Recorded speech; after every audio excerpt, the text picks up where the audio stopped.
Hey guys, I hope y'all are having a great day. It is February 20th, and today I'm back, of course. So, today I'm going to be talking about, I'm going to try and be focusing on this week's severe weather threat, and then I'm going to go ahead and look at this week's winter weather threat towards the end of the video. But, yeah, so today I'm back on my computer, my normal one. Hopefully this will go well. Sorry if there is any, like, just a lot of I guess lag during the recording here because I mean it's not fixed, but I feel like it's working better than it has been. So I'm just gonna try it again. So yeah, but we can see this is our day two convective outlook. This is for tomorrow, Monday. You can see we have a slight risk in northern Texas all the way up into areas of southern Illinois. And a marginal risk all the way into northwest Alabama. You have a 5 tor, 15 wind, and a 15 hail. Um, and then on day three, we have another threat here. So on day three, this is Tuesday. We have a slight risk going from northeast Louisiana all the way up into areas of southwest Tennessee. 15%. And then we have no day 4 through 8 outlooks. So that's good. But I do think maybe we could still see severe weather threats. I'm gonna talk about that as well. Let's start off by talking about tomorrow though, because that's the closest, of course, to today. And we're gonna just go in order here with days. So we can see by tomorrow afternoon.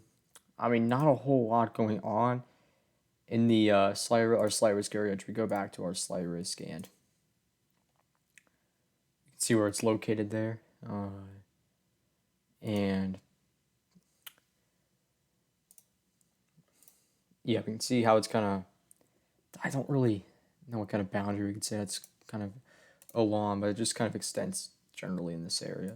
So, I mean, not a whole lot of activity going on. I mean, a 20Z tomorrow, for I mean, not a whole lot going on. Let's lock it on forecast hour 20 here though, and take a look at some stuff like take a look at our kind of capping we have going on here. And I mean, yeah, our environment's definitely capped, which could be prohibiting some storms from going off early, which sometimes isn't a. I mean, in this case, I'd say that could be a. It's kind of hard to say. It could be a. It's a bad thing, because it means we could be looking at more storms overnight, which is a problem. Um, but we can see at 20Z, not a whole lot of convection at all. We go ahead and go up to. Let's go ahead and skip to 23Z. So this is 5 p.m. Not a whole lot going on as well. We take a few like test soundings though. Like let's take one in Northeast Texas, and I mean, yeah, we have a little bit of shear here. Definitely looks supportive of some damaging wind and some hail, some smaller hail, but we don't. I mean, yeah, we're capped a lot, uh, and so that's going to prohibit storms from going off. Uh, take a sounding further to the north. We take one in northern Arkansas, and I mean we can see this very, yeah, it's still very capped. Overall, it doesn't look as great as it did down in Texas. But yeah, let's go up to O2Z now. This is a few hours later. This is after dark now. This would be 8, not 8 p.m. My bad. Or yeah, this would be 8 p.m. We have some storms going off in Texas here, northern Texas, into southern Oklahoma, and I mean we take a sounding in Texas here. I mean, definitely not that great. I mean, the 20-year threat doesn't look to be like insane, but there is a little bit of a 20 threat, but still a very capped environment. Even when we have storms like going off on the HRRR here, overall just very capped. It doesn't really. I mean, all these soundings are relatively not that great. Uh, move on though to let's move on to the next hour though. We'll move on to 03Z. This would be 9 p.m. We can see we still have some storms like kind of in northern Texas, southern Oklahoma here. Uh, but we really don't. I mean, we shouldn't really be looking at a forecast of reflectivity. You shouldn't be looking just out of that. The reason I have it pulled up here, so I know where to I know where the just to help me with kind of where to take the soundings. But again, with this sounding though, it'll have a lot of capping, so we're gonna have to see.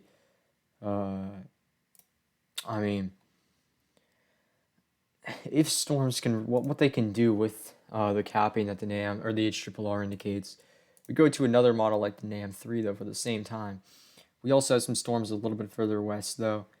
And we take a sounding and that's contaminated. Let me get another one. I mean, we can see, yeah, I mean, we have a lot of capping. So, I mean, I don't know what we're going to see on tomorrow afternoon or tomorrow like evening into tomorrow night. It's going to be interesting though for sure. At 060, we do have a lot more convection kind of going off further to the north. Not convection, just a lot more storms going all the way up into Missouri here, southwest Missouri. Let's try and get some more soundings. Let's take one in northern Texas. I mean, still capped, a little bit, maybe some better shear. Take one in Oklahoma now. A little contaminated. Let me try and get another one. Take one and move it a little further east.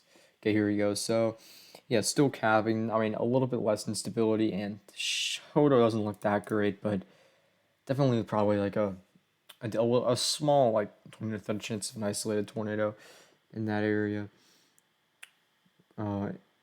according to the HRRR course. Let's move to 10Z, though. And we can see the HRRR indicates a pretty decent line of storms here. We come move from Missouri, stretching from Missouri all the way down into Oklahoma. Let me see if there's a little bit of a better sector here, maybe the Ohio Valley. All right, this is perfect. Okay, so take a sounding in southeast Oklahoma, and okay, yeah, it actually looks, I mean, not that bad. Yeah, but we have slight capping. Shear is, I mean, the shear is there. It's not that great though. It looks okay. Definitely, there's definitely a threat with that. We'll take a sounding in area in the Missouri, and definitely we have a little less instability, less capping though as well. So maybe, I mean, definitely it looks like there's still a slight tornado threat. I mean, from what I'm kind of getting off of this, it looks like Monday night and early Tuesday morning, the best tornado threat will kind of be on the south end of this. Maybe kind of like in Oklahoma, Texas, into Arkansas, depending on where we see our. It just kind of depends on like our capping, and just where we see everything kind of align. We do have a pretty large threat area though for tornadoes though. And I will say, I mean, there is a tornado threat all the way up into like St. Louis. I mean, not almost all the way up into St. Louis. I'd say maybe a little bit further south, but definitely interesting. And also, I mean, HRRR would indicate storms in Illinois. Let's take a sounding of those. And I mean, yeah, it looks kind of looks like hail and damaging winds. Tornado threat, I don't know with those, but interesting setup there. But yeah, let's move on into the day on Tuesday now. So this is Tuesday at 15Z. We have a kind of a Boeing segment moving through Kentucky. We don't really want to look at that though. Let's just take soundings from Kentucky all the way down into Arkansas. With this sounding, I mean, that really just, I think, I'd expect that squall line to probably weaken in that environment. Take a sounding in Arkansas, though, and actually some pretty decent pretty decent Hodo, pretty decent shear. We have a little bit of instability, very very marginal though. Uh, that might be an area to watch if we can get any like discrete cells to kind of fire up. We see it's 16Z. That line is weakening, but still definitely a damaging wind thread with it. All the way down in the Arkansas though. Let's just take another sounding because that definitely looks, yeah, these sound. I mean this the shear with these is not bad. I mean definitely a tornado thread, and it's not a, I mean maybe like a 2% or a 5% from the SPC, which I think, which I'm pretty positive that they already have in this area. Or wait, no, my bad, my bad. I mean that's kind of what I would likely get that area, but it's a bit tricky though, because for some reason the HRRR doesn't show any like really discrete or any storms in that area. So to find out the reason why, you can see by 17Z. And let's go ahead and take a look at Cape though. Let's look at some other stuff than just reflectivity. So instability at 17Z. This is around noon. It's quite marginal. I mean we have, I mean generally mixed layer Cape of less than 1,000, but we do have some instability, and we can see. I mean we do. I mean, not a bad amount of it either for this time of year, I guess you could say. Definitely supportive of a little bit of a severe weather threat. And okay, it's getting annoying. All right, at 18Z, so we'll just move ahead another hour here. We can see instability all the way down in the Mississippi. Now, I mean, okay, yeah, that's impressive. All right. With this sounding in Mississippi, 18Z, that would be 1. So that would be 1 p.m. Eastern or noon Central. Definitely a good looking Hodo with that. Take one all the way up in Arkansas. And I mean, a little bit of a Hodo doesn't look as great, but still a little bit of a tornado threat for sure. Something interesting that the HRRR has happening is I mean, the HRRR pretty much just print supercells over Mississippi and Alabama, the latest run. We can see at that time, like along this boundary up here, we do have a little bit of some cells to the north of it. Now, I wouldn't expect those to do a whole lot. Maybe like a marginal tornado thread, and when I say marginal, I don't mean like SPC risk marginal. I mean just like marginal, just using it as a normal word, so to speak. We still have that squall line though in Kentucky. It definitely looks like a gusty wind thread with that. But with these storms here, I mean, I wouldn't expect them to do a whole lot. Just some. Let me go back to that sounding though. I mean, really just maybe some smaller hail, and with that, yeah, the damaging wind thread probably, and like a marginal tornado thread. But where I'm gonna want to watch though is in this area here, because we're gonna be seeing in the next couple of hours. HRRR has a lot happening. By 20Z, this is getting into the afternoon now. We still have a lot of convection up along this boundary to the north. Take another sounding right there, just kind of inspect that in. Yeah, definitely a little bit of a tornado threat though. I mean, it doesn't look like a classic like tornado risk, but it is there. But further to the south though, in this area, wow, we're gonna want to watch that. We can see I mean, the HRRR already has some not even gonna say the word, but we can see them there, and the environment. I mean, that's a pretty classic looking kind of Hodo.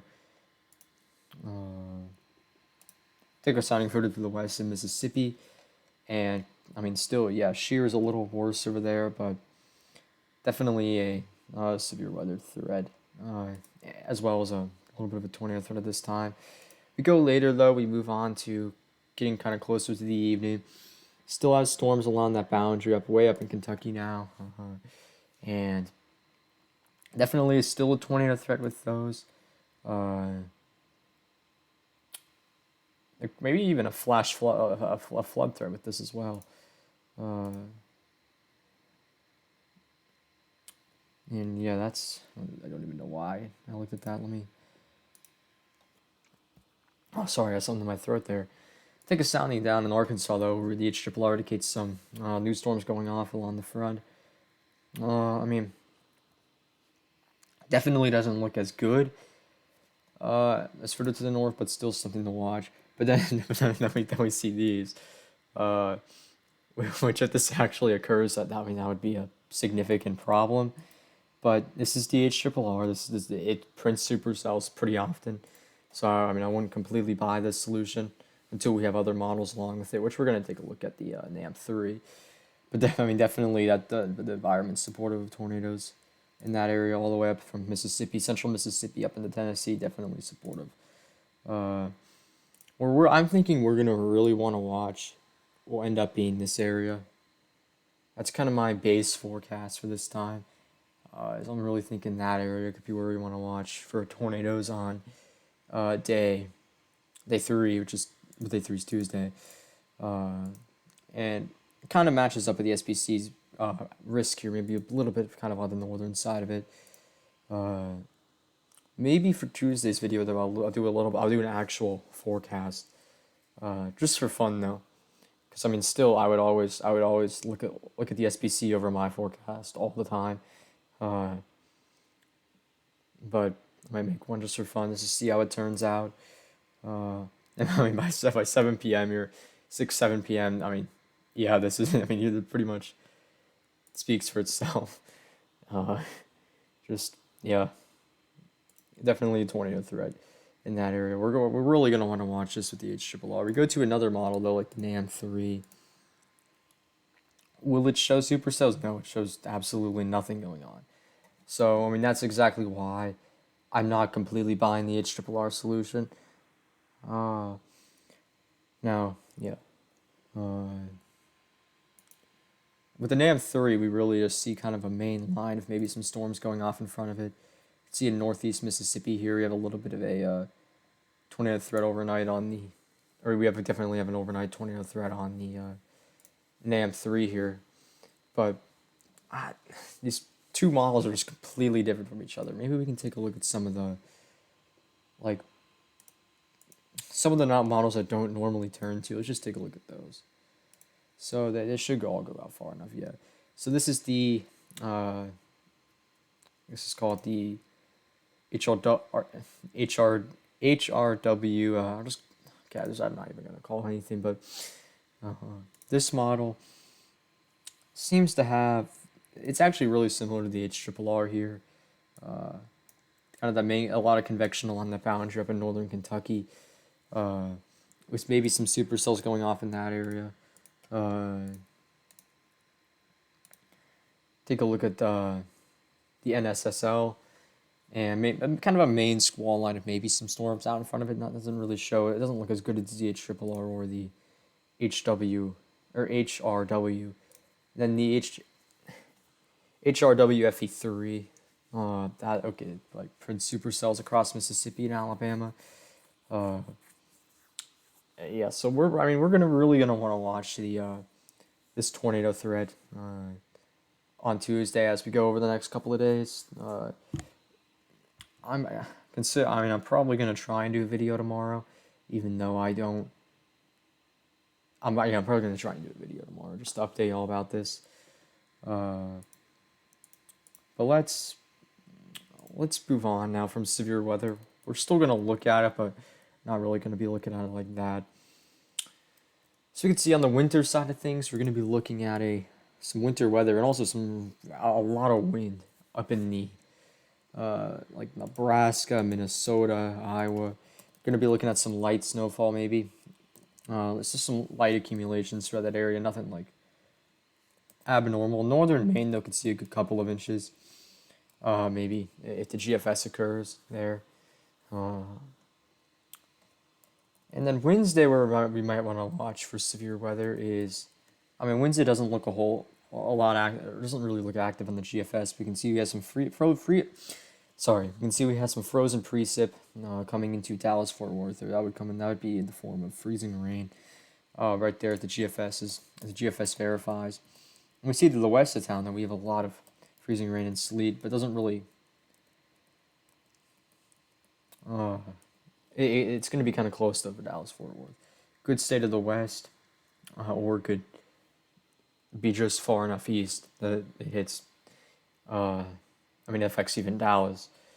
Uh, by Thursday afternoon, though, we can see we have a little thin band of some decent snowfall occurring. In the northeast, though, we can see we have a lot more moisture. We have we could be seeing. GFS indicates a pretty decent snowfall for areas in the northeast there.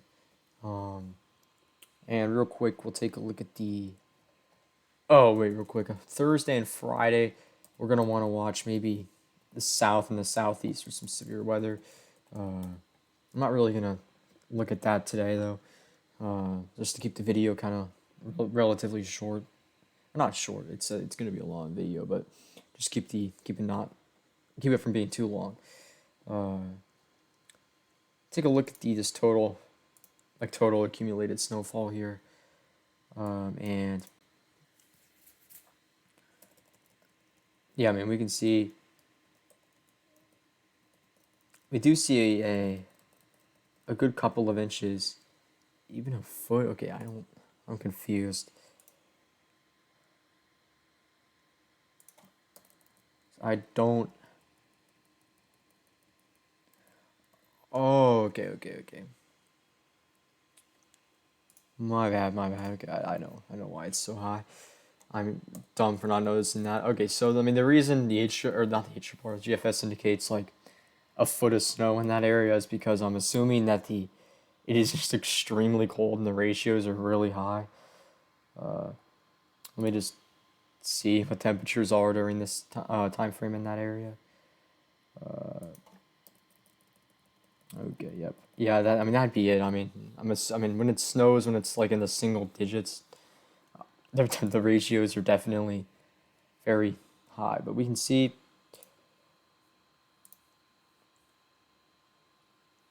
we could be seeing a decent amount of snow for that area, maybe a foot if the GFS actually verifies here. Then into northern Maine, we see a good maybe. I'm not really buying a foot though. Then we're gonna want to watch this more southern storm system later this week, for maybe a decent snow across the northeast, all the way maybe even like Missouri, Illinois, Indiana, Ohio. So pretty interesting there. Take a look at the NAM though, actually, for snow, because it'll go out to. Perfect. All right, so we can go out to. Oh yeah, the NAM indicates like 2 feet in areas of central Minnesota there, into UP and Michigan. So I'd say then it's definitely a lot of snow. The 2 feet for that area, that's definitely a lot.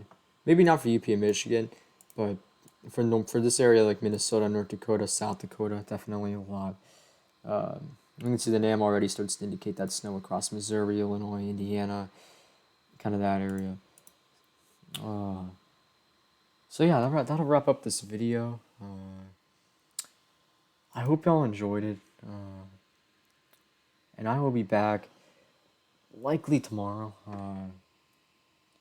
Or wait, let's do one last thing. Let's do one last thing for the video. Let's just take a look at the euro, because we need a little bit of a comparison here. So the euro looks to maybe bring a little bit more wintry precip further to the south. Also has a storm system further north. Once it gets to the northeast, we can see Maine pretty much gets rain, northern Maine. And we could be seeing maybe an ice storm for areas of southern Illinois, like areas of Missouri, maybe several rounds there, freezing rain, as indicated on the euro. The euro though has a storm system, has a track not really going like that. It just has it going straight up. And so areas could get a couple inches of snow, then they switch over to like freezing rain, then back to kind of rain showers. So we'll have to see. But winter weather wise on the euro, it's gonna underdo snowfall in this area. So I wouldn't really look at that, because this is the 10-to-1 ratio, and that area is gonna have extremely high ratios. So definitely gonna be seeing a lot more snow. We can see it though with the northeast side of things. It definitely puts everything further to the north, so it's going to be something to consider. Maybe and into the Midwest though, it does have it further to the south, so it just has this. I don't really know how. I'm not gonna say it because I'm gonna sound like an idiot. Uh, 'Cause I'm sure I'm gonna use the wrong vocabulary, but uh, not a whole. Not I mean, surprisingly, it's not a whole lot different than the GFS. Compared to what we've been seeing like with past winter storms this year. It's been completely like different than the GFS, even 4 days out. Uh, but still pretty. It is still there's a lot. There's a good bit of uncertainty with it. So yeah, that'll wrap up the video. I hope y'all enjoyed it. I'll be back tomorrow, but I hope y'all have a great day tomorrow. And goodbye.